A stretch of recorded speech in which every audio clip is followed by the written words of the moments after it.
할렐루야. 우리 구주 예수 그리스도의 이름 받들어서 말씀 증거하겠습니다. 성경 말씀 마태복음 13장입니다. 마태복음 13장 31절부터 32절까지입니다.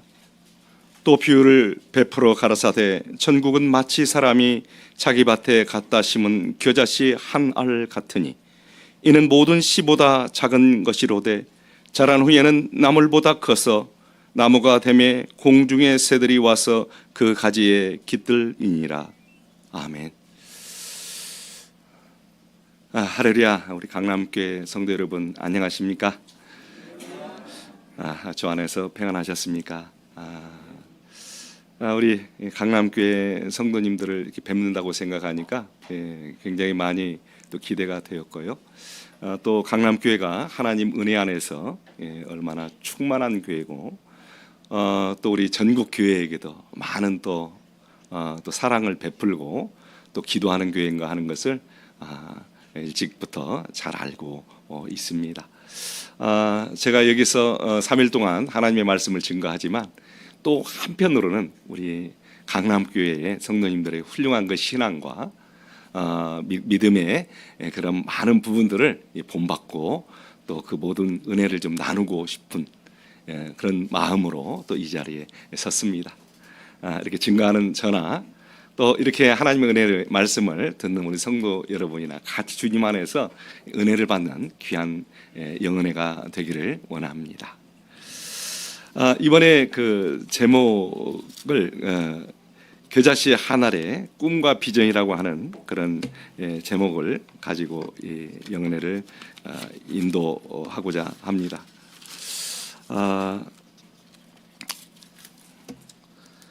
세상에서 가장 작은 씨앗이 있다라고 한다면 그 씨앗은 어떤 종류일까요? 어떤 종류일까요? 방금 읽었죠? 겨자씨입니다. 겨자씨가 어느 정도 작냐면요, 이 원 안에 있는데 아마 보이지도 않을 것입니다. 볼펜으로 점 하나 찍어 놓는 그 정도로 작은 씨앗입니다. 그런데 오늘 본문의 성경을 보니까, 말씀을 보니까 이 겨자씨가 꿈을 꾸기 시작했대요. 겨자씨가 꿈을 꾸었대요. 꿈꾸는 겨자씨입니다. 어떤 꿈을 꾸었냐면요, 본래 겨자씨는 나물인데 자신은 나물보다도 더 커야 되겠다, 성장해야 되겠다, 이런 꿈, 소망을 품었습니다. 그리고 그렇게 커서 새들의, 공중에 나는 새들의 거처가 되고 싶다, 이런 소망의 꿈을 품기 시작했습니다. 과연 이 겨자씨의 꿈은 이루어졌을까요?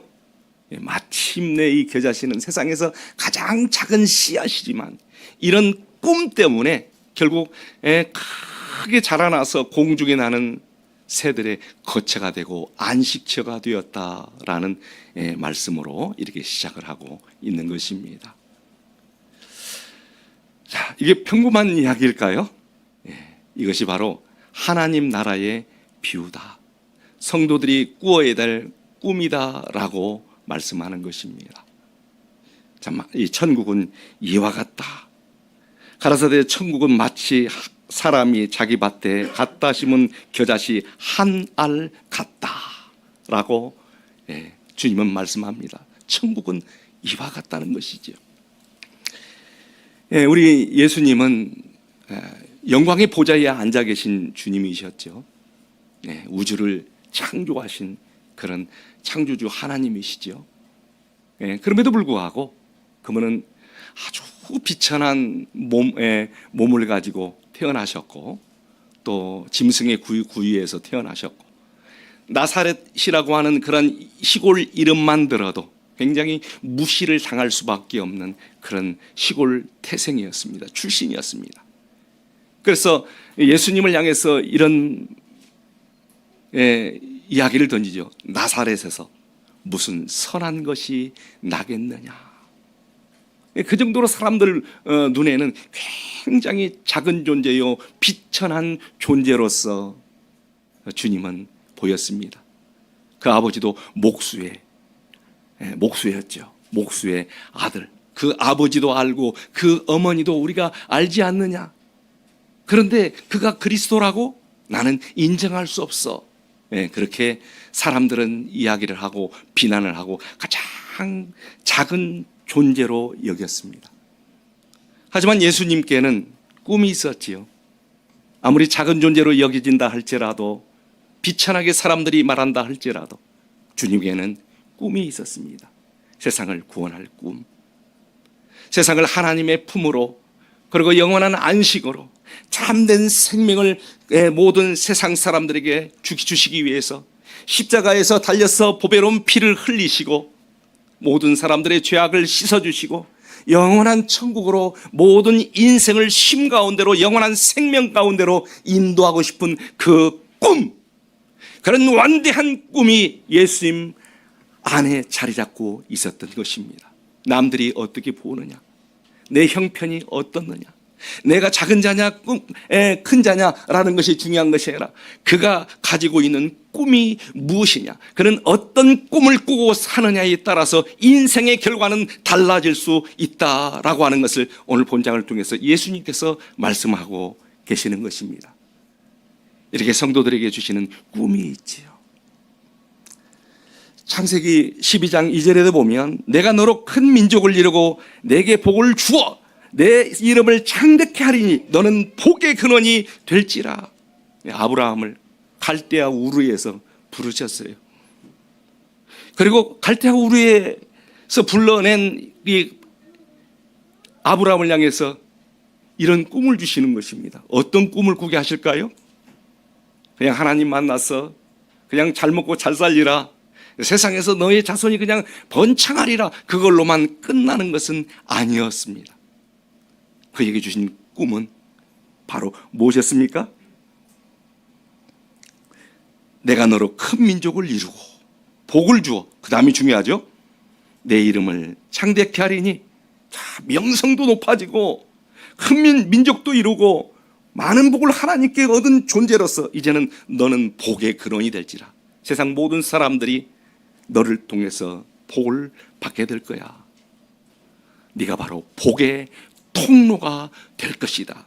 네가 바로 세상을 섬기는 자, 그리고 세상을 아름답게 하는 자, 세상을 이렇게 쉼과 안식으로 인도할 그런 귀한, 그런 사명, 그런 복의 통로가 될 거야. 너는 세상의 모든 사람들이 너를 복덩어리로 알 거야. 너는 이런 복 있는 사람이 되어야 해 라고 하는 그 비전과 꿈을 아브라함에게 주셨다고 하는 것입니다. 참 오늘 하나님께서 우리를 부르신 부르심 속에서 왜 나를 부르셨는가? 나는 왜 이 자리에 앉아서 하나님 앞에 예배하는 것인가? 우리는 그것을 생각해 볼 수 있는 것입니다. 우리 믿음의 성도들은 어떤 꿈을 꾸고 살아야 하는 것일까? 한편으로 따져보면 참 나같이 이렇게 작은 존재가 어디 있을까? 신앙생활을 하면 할수록 작게만 느껴집니다. 참 주님 앞에도 부끄럽게 느껴지고 참 보잘것없이, 한없는 보잘것없는 나 자신으로 이렇게 주님 앞에 무릎 꿇을 때가 많이 있습니다. 자, 그런데 중요한 것은 이렇게 보잘것없는 겨자씨 같은 작은 존재, 미미한 존재라 할지라도 하나님 안에서 내가 어떤 꿈을 가지고 있느냐가 앞으로의 미래를 결정하게 된다라고 하는 것을 우리에게 가르쳐 주고 있습니다. 우리 성도님들은 요즘에 어떤 꿈을 꾸시나요? 돈벼락 맞는 꿈이요? 복권 당첨되는 꿈이요? 저희 아이에게 지금 초등학교 5학년이 있습니다. 그때 이제 어릴 때도 한번 5살 먹었을 때도 아이들도 꿈을 꾸는가라는 궁금증이 들어가지고 너 요즘에 꿈 꾸니? 라고 물어보니까 꿈을 꾼대요, 애들도. 그래서 어떤 꿈을 꾸는 거야? 라고 물으니까 그 꿈 얘기를 아주 재미나게 하는데 무슨 동화 속의 이야기를 듣는 것과 같았습니다. 어린 아이들도 꿈을 꿉니다.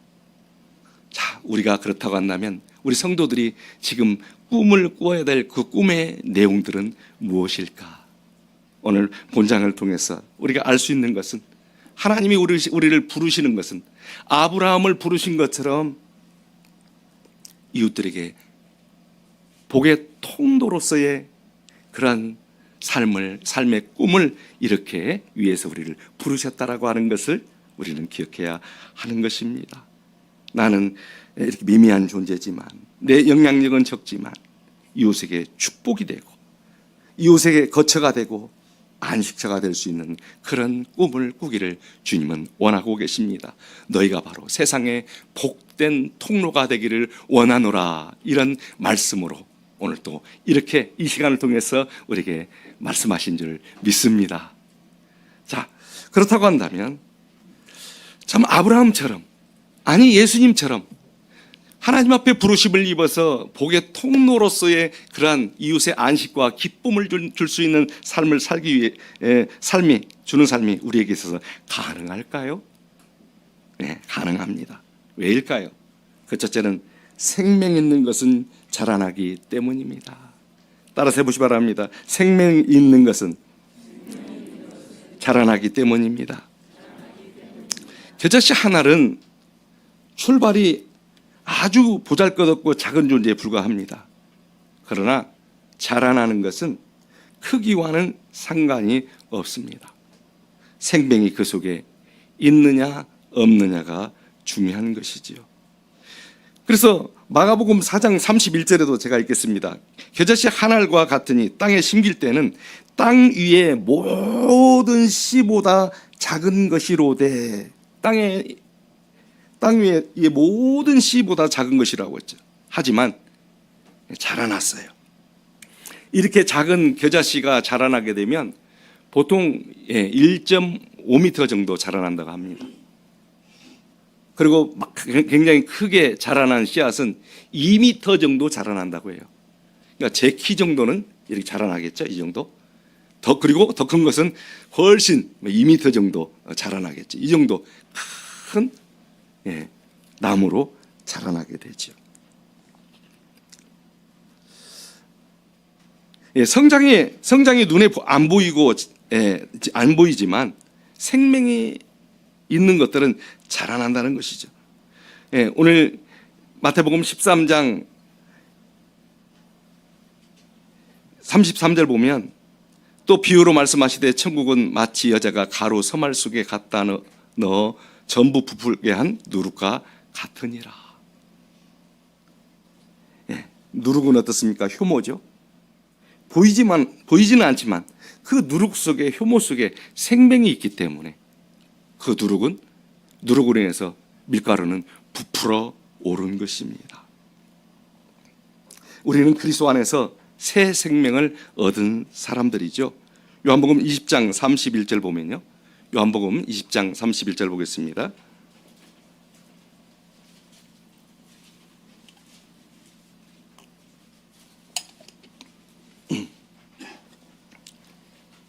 같이 읽겠습니다. 오직 이것을 기록함은 너희로 예수께서 하나님의 아들 그리스도의 심을 믿게 하려 함이요 너희로 믿고 그 이름을 힘입어 생명을 얻게 하려 함이니라. 자, 골로새서 3장 3절, 골로새서 3장 3절입니다. 마태복음 13장은 그대로 돌아옵니다. 골로새서 3장 3절입니다. 같이 읽겠습니다. 시작. 이는 너희가 죽었고 너희 생명이 그리스도와 함께 하나님 안에 감추었음이니라. 자, 우리의 생명이 그리스도와 함께 하나님 안에 감추어져 있다. 우리는 하나님 안에서 그리스도의 생명을 담고 있는 사람들입니다. 그리스도의 생명이 우리 안에 있다는 말입니다. 예수님께서 주신 생명은요, 아주 역동적인 힘이 있어요.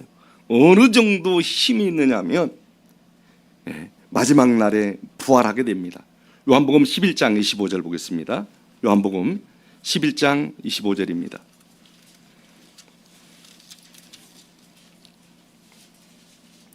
25절 26절 시작. 예수께서 가라사대 나는 부활이요 생명이니 나를 믿는 자는 죽어도 살겠고 무릇 살아서 나를 믿는 자는 영원히 죽지 아니하리니 이것을 내가 믿느냐. 이 땅에서 사람이 죽으면 그걸로 다 끝난다고 생각합니다. 그러나 하나님이 주신 생명을 가지고 사는 사람들은 죽어도 그것으로 끝나는 것이 아니라 죽어도 다시 사는 부활이 있다는 것입니다. 그 생명은 죽음도 이기고 다시 부활할 것이다. 하나님이 주신 그런 생명의 강력한 힘이 죽음도 이겨 넘어서서 부활하게 만든다는 것입니다. 이 주님이 주신 생명은 너무나도 강력하다, 역동적이다 라고 하는 것을 안다는 것입니다. 그래서 무릇 살아서 나를 믿는 자는 영원히 죽지 아니하리니 이것을 내가 믿느냐. 영원히 죽지 않을 그런 역동적인 그런 생명을, 강한 생명을, 죽음보다도 더 강한 생명을 우리에게 허락하셨다. 이러한 생명이 있기 때문에 우리는 자라나는 것이죠. 주님이 주신 생명은 또한 우리로 하여금 영광 중에 나타나게 되죠. 그래서 골로새서 3장 4절 제가 읽겠습니다. 골로새서 3장 4절 보면 우리 생명이신 그리스도께서 나타나실 그때에 너희도 그와 함께 영광 중에 나타나리라. 이 세상이 이제 끝이 오고 예수님께서 천사들과 함께 이제 천사들의 나팔 소리와 함께 호령 중에서 이제 구름을 타고 이 땅에 영광 중에 오시게 될 것입니다. 그리고 많은 그동안 믿음으로 살았던 성도들이 그렇게 영화롭게 신령한 몸으로 변화되어서 두둥실 떠올라서 그렇게 영광 중에 이렇게 오르게 될 것입니다. 많은 세상의 사람들이 다 그 광경을 목도하겠죠. 그들은 이렇게 말할 것입니다. 얼마나 저들은 복 있는 사람이기에 저렇게 아름다운 몸으로 천사보다도 더 아름답고 영화로운 빛나는 몸으로 새로운 새 옷을 입고 저렇게 영광의 몸으로 저렇게 주님 곁으로 나아가는가. 모든 사람들이 부러운 눈으로 그 우리의 마지막 부활 승천하는 그런 영광의 몸으로 변화되는 그 영광 중에 오르는 모습을 모든 사람들이 부러운 눈으로 바라볼 때가 있을 것입니다. 중요한 것은 그 영광 중에 변화되는 모든 성도들 중에 예수님의 생명을 받은 내가 포함이 되어 있다. 나로 영광 중에 주님의 영광 중에 이렇게 함께 나타날 자로 이렇게 주님께서 나에게 이러한 귀한 생명을 주셨다. 주님이 주신 생명은 나로 이렇게 영화롭게 만들고 영광 중에 부활과 승천으로 나아가게 만든다는 것입니다. 주님이 주신 생명은 너무나도 강하죠. 너무나도 귀하죠. 그리고 너무나도 영화롭게 영광으로 나아가게 만듭니다. 뿐만 아니라 주님이 주신 생명은요, 생명임은 모든 환난을 극복할 수 있게 만들어 갑니다. 고린도후서 4장 11절 보면 고린도후서 4장 11절 한번 보겠습니다.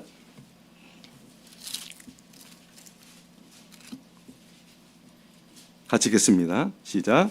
우리 산자가 항상 예수를 위하여 죽음에 넘기움은 예수의 생명이 또한 우리 죽을 육체에 나타나게 하려 함이니라.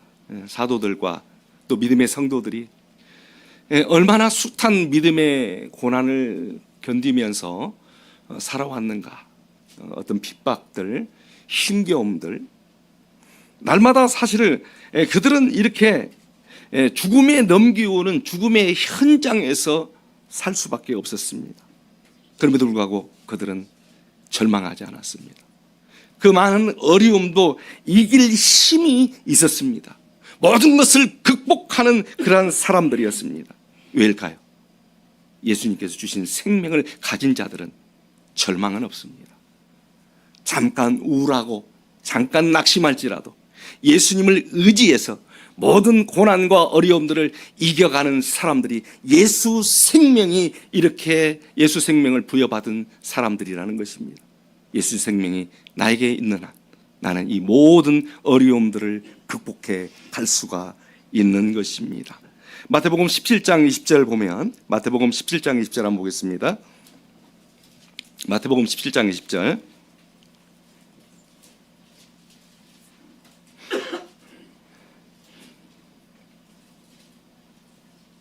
가라사대 너희 믿음이 적은 영혼이라 진실로 너희에게 이르노니 너희가 만일 믿음이 한 겨자씨만큼만 있으면 이 산을 명하여 여기서 저기로 옮기라 하여도 옮길 것이요 또 너희가 못할 것이 없느니라.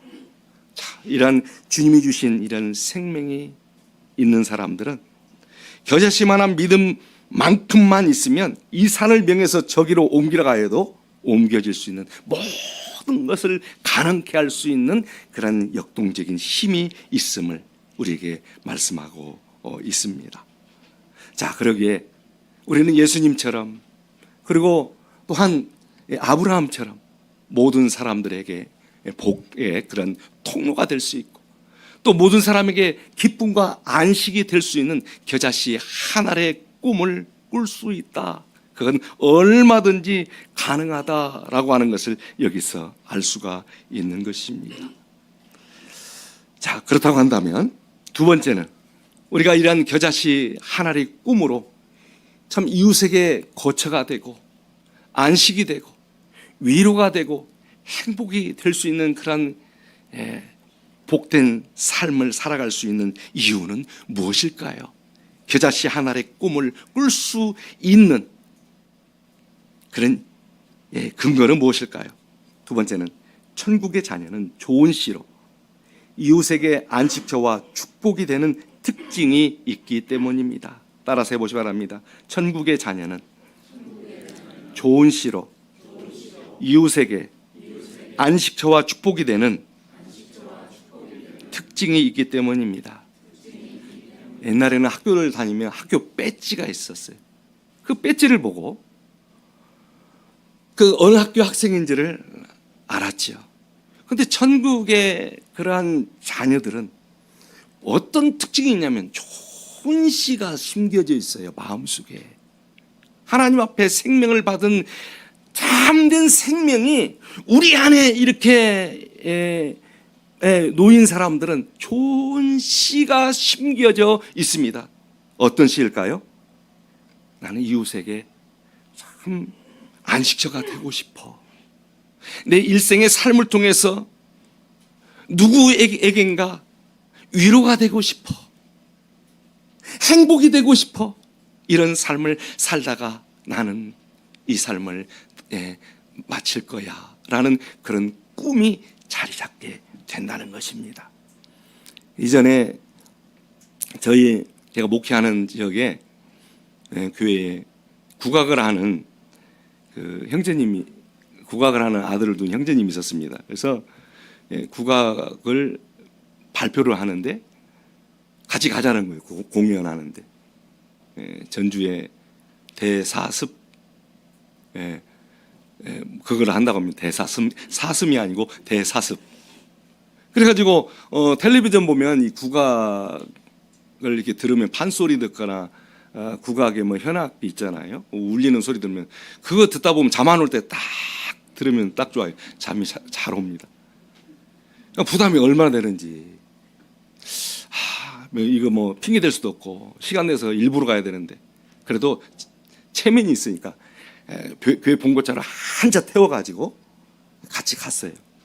그런데 거기 가서 깜짝 놀랐던 것은 국악을 보는데 텔레비전에서 보는 그 국악 그런 게 아니에요. 졸리게 하는 게 아닙니다.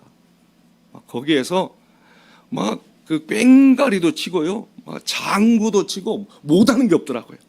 뭐 이렇게 이제 상모도 돌리고 막 학춤도 추고요.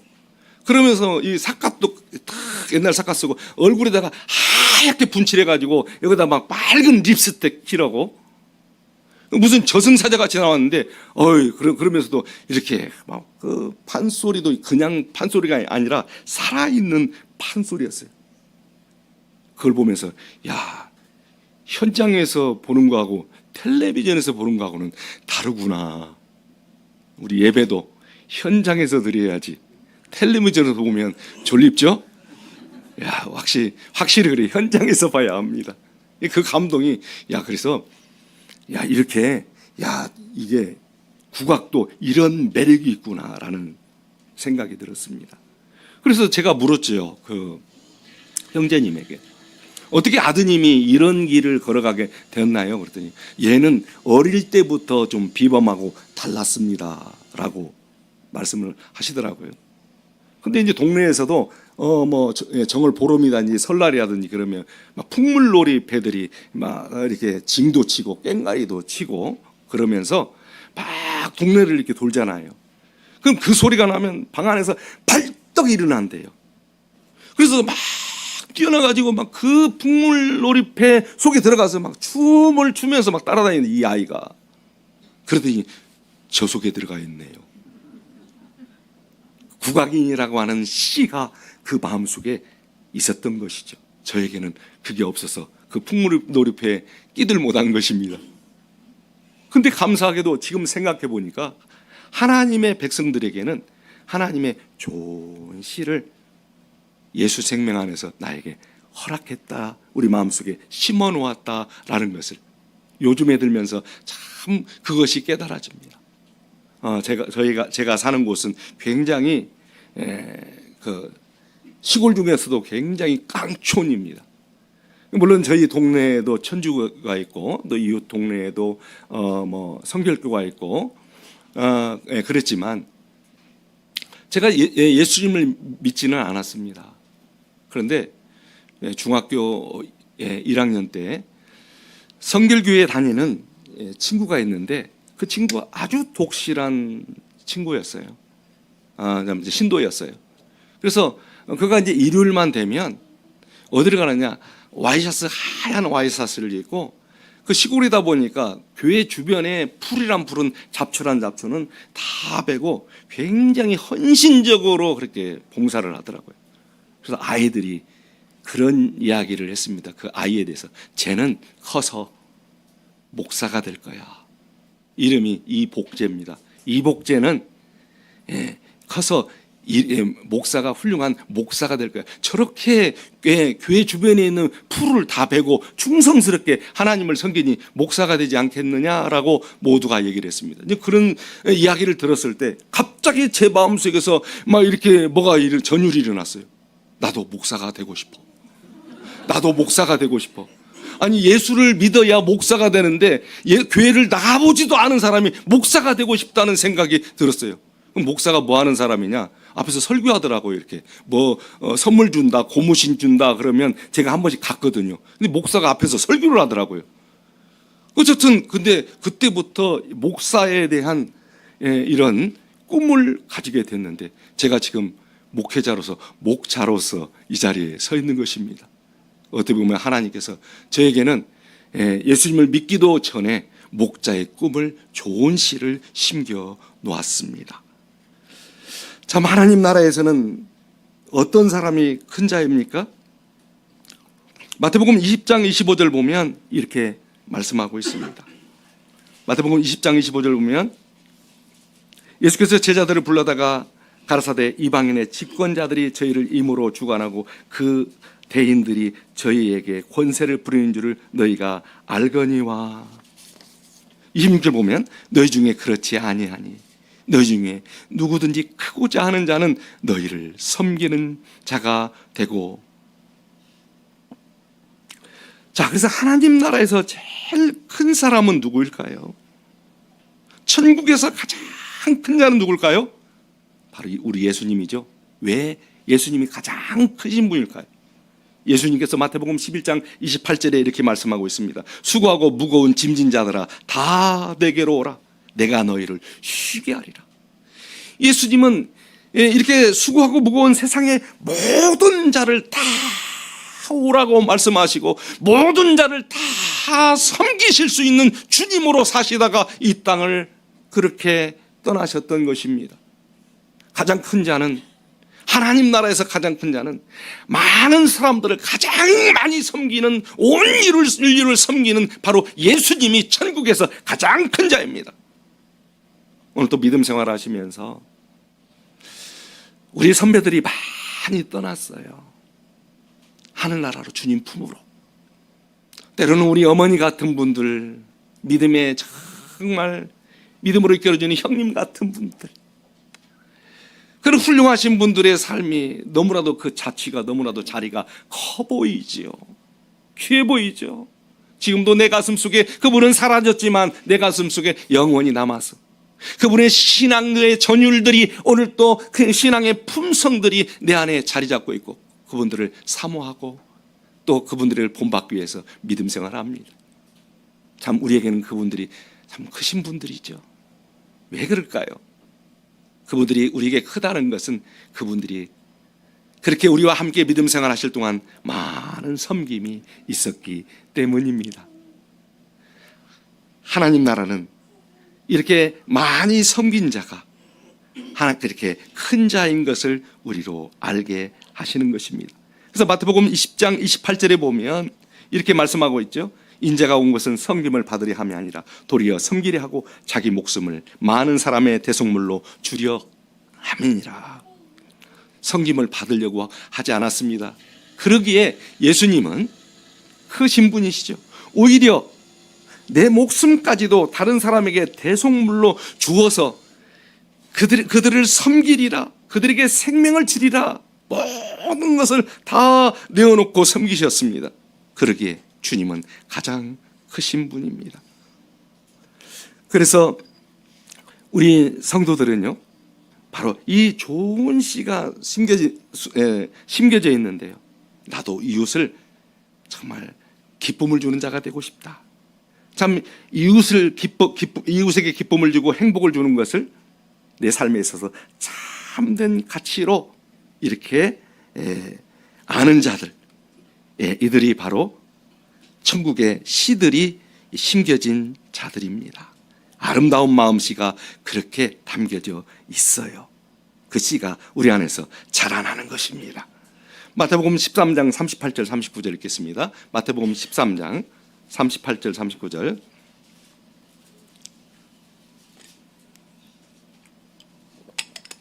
같이 읽겠습니다. 밭은 세상이요, 좋은 씨는 천국의 아들들이요, 가라지는 악한 자의 아들들이요, 가라지를 심은 원수는 마귀요, 수수떼는 세상 끝이요, 추수꾼은 천사들이니. 좋은 씨는 천국의 아들들이죠. 씨에도 종자가 있어요. 그래서 우리 그 자녀들이 잘못되면 그 아내가 남편을 향해서 이렇게 비난하잖아요. 씨도 두고 못 한다고 하더니, 아이고 아버지 그냥 어떻게 그 씨를 닮아가지고, 이거 씨가 잘못된 거야, 종자가 잘못된 거야, 이 종자가 이 종자로 옮겨간 거야 라고 얘기하죠. 아버지 잘못된 씨가 작동이 된 것이죠. 콩 심은 데 콩나고 팥 심은 데 팥나는 것입니다. 하나님의 씨가 있는 사람들은 선한 열매를 맺어요. 잠깐은 다른 사람들에 대해서 미운 생각을 하고 시험에 드는 생각이 되지만 금방 마음이 바뀌어요. 내가 이러면 안 되지.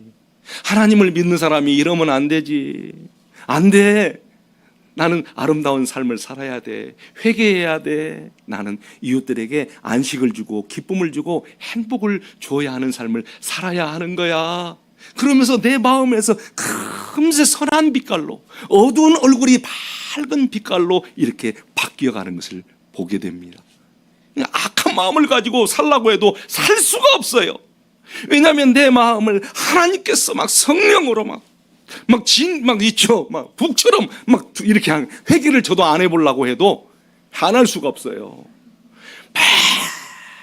막 둥둥둥 놀리가, 너 회개 안 해? 너 회개 안 해? 그럴수록 회개 안 할수록 나도 끝까지 한번 버텨보려고 하는데 그 막 소리가 막 진동하는 것 같아서 괴로워서 회개가 안 될 수가 없습니다.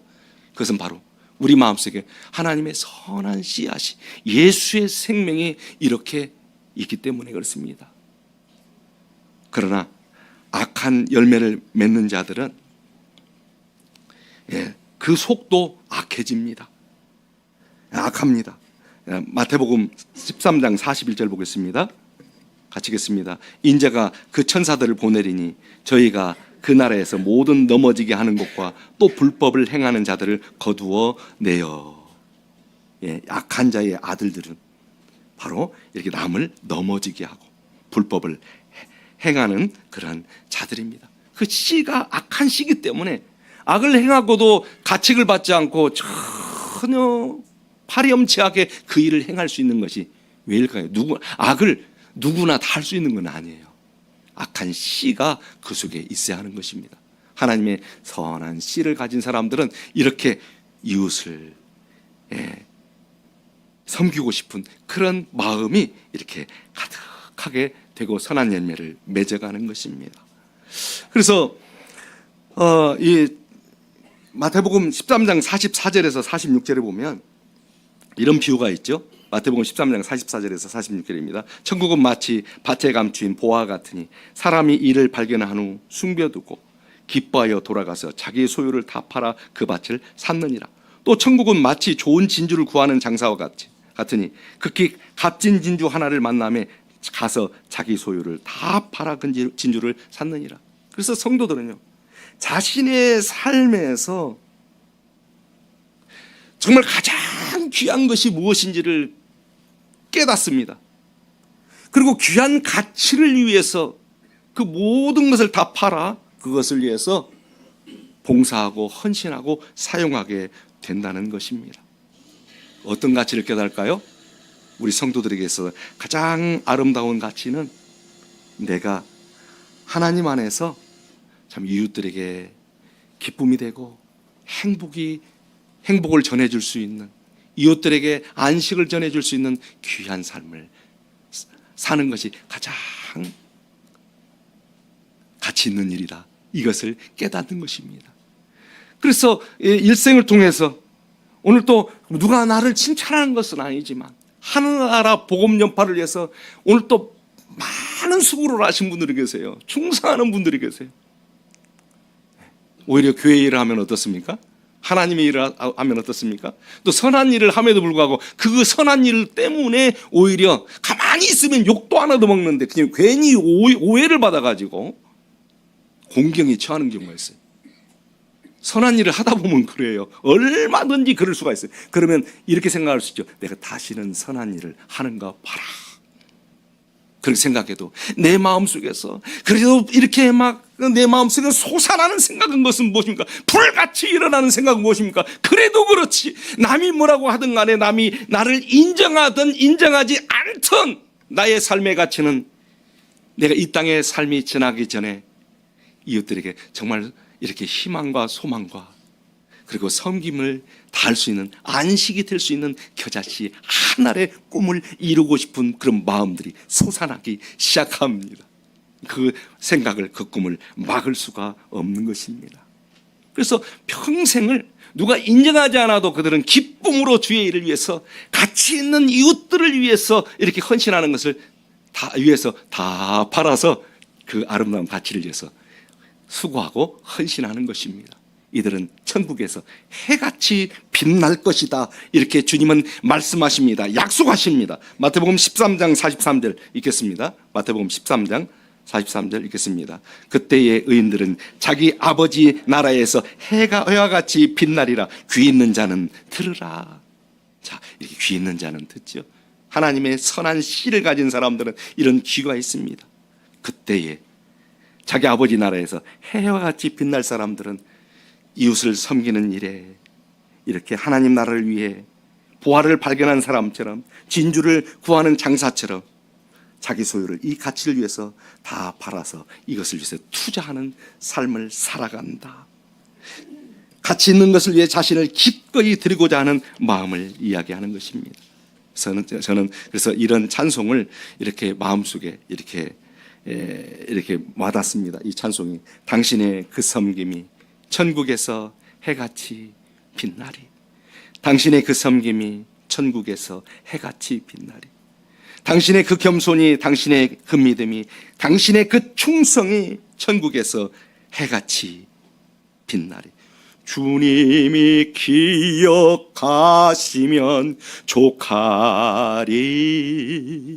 예수님 사랑으로 가득한 모습, 전사도 흠모하는 아름다운 그 모습, 전국에서 해같이 빛나리. 이 꿈을 꾸시기를 바랍니다. 천국의 씨는, 좋은 씨는, 하나님의 아들들은 바로 이 가치 있는 일에, 이웃을 섬기는 일에 자신의 모든 것을 팔아 이렇게 헌신하는 삶을 산다는 그 꿈을 이루시기를 바랍니다. 이게 바로 우리가 꾸어야 될 꿈이고 우리에게 주시는 꿈이 바로 겨자씨 한 알의 꿈인 것입니다. 그렇다고 한다면 또한 이렇게 이웃을 섬기는 이웃의 안식처가 될 수 있는 그러한 거처가 될 수 있도록 자랄 수 있는 이유는 무엇이었을까요? 어떤 나물보다도 자라났기 때문입니다. 우리 성도들이 정말 이렇게 귀한 삶, 예수님이 바라는 삶, 천국에서 해같이 빛나려면 우리는 어떤 나물보다도 자라날 수 있어야 합니다. 세상에는 많은 나물들이 있었지요. 자, 그래서 마태복음 13장 32절을 보겠습니다. 마치겠습니다. 시작. 이는 모든 씨보다 작은 것이로되 자란 후에는 나물보다 커서 나무가 되며 공중의 새들이 와서 그 가지에 깃들이느니라. 여기서 공중에 나는 새가 깃들일 수 있을 정도로 자랄 수 있었던 비결은 무엇이었을까요? 공중의 새들의 거처가 되고 위로가 되고 안식이 될 수 있었던 비결은 무엇이었을까요? 이렇게 자란 후에는 무엇보다도요? 나물보다도. 나물이 뭐냐면 우리가 삼겹살 먹을 때 상추쌈이에요. 쑥갓이에요. 보통은 쑥갓으로 끝나는데 여기에 그 겨자씨는 나는 쑥갓 정도로 살 수는 없어. 나는 상추쌈 정도로 살 수는 없어. 그 정도도 훌륭하지만 삼겹살 해가지고 다 먹으면 얼마나 맛있어요. 쑥갓도 고마워요. 쑥갓도 맛있어요. 그 정도는 만족할 수 없다는 얘기입니다. 나는 더 자라서 공중에 나는 새들의 거처가 되고 싶다. 그런 꿈을 꾸었다는 것입니다. 오늘도 우리 믿음 생활하면서 내 믿음 지키는 것도 다행인 줄 알아. 그냥 내 믿음 지키는 정도, 그 정도면 나는 더 이상 나 신경 안 쓸 거야. 그러니까 쑥갓으로 끝나는 거예요. 그러니까 상추쌈밖에 안 되는 것입니다. 우리는 더 자라나서 더 큰 겨자씨 한 알에 그런 꿈을 꿔야 합니다. 비록 나는 연약하고 미미한 존재이지만 그러나 주 앞에서 나는 이렇게 꿈을 꿔야 한다. 겨자씨 한 알에 그런 꿈을 꾸시기를 바랍니다. 이 질문을 몇 가지 드리고 싶습니다. 내 믿음을 지키는 그 정도로 끝나는 것이 아니라 상추쌈으로 끝나는 것이 아니라 쑥갓 정도로 끝나는 것이 아니라 공중에 나는 새들의 거처가 되고자 하는 그런 꿈을 꿔야 합니다. 당신은 그리스도인으로서 이루고자 하는 꿈은 무엇인지요? 당신은 어떤 부분에서 이웃을 섬기고 싶으신지요? 당신은 좋은 이웃이 되기 위해 어떻게 노력하고 계시는지요? 당신은 이웃을 섬기는 겨자씨의 한 알의 꿈이 있는지요? 묵도드리겠습니다.